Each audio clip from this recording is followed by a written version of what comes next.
we delve into a musical phenomenon that not only shaped dance floors but also carried the weight of cultural identity and political expression: Latin salsa music. Now, when we say salsa, many immediately think of fiery rhythms and dramatic moves, but its origins are far more intricate than just the sound. Salsa, as we know it, did not emerge from a single country or moment. It is, instead, a fusion, a hybrid born from the convergence of African, Caribbean, and Latin American traditions. To trace its roots, we must look back to the transatlantic slave trade, when African rhythms were forcibly brought to the Americas.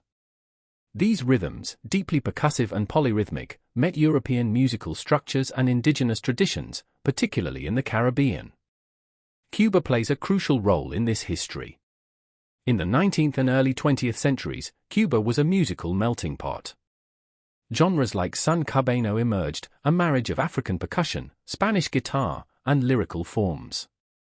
This genre became the bedrock of what would later evolve into salsa. In Havana, musicians were experimenting, blending the syncopation of African beats with the harmonic sensibilities of Spanish music.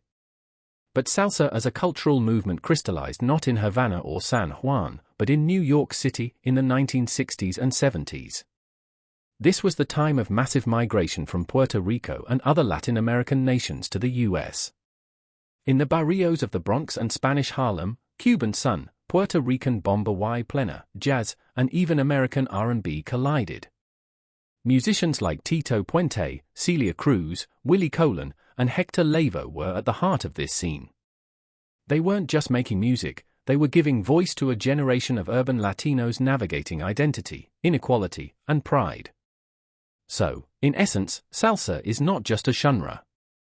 It's a living, breathing narrative of diaspora, adaptation, and resistance.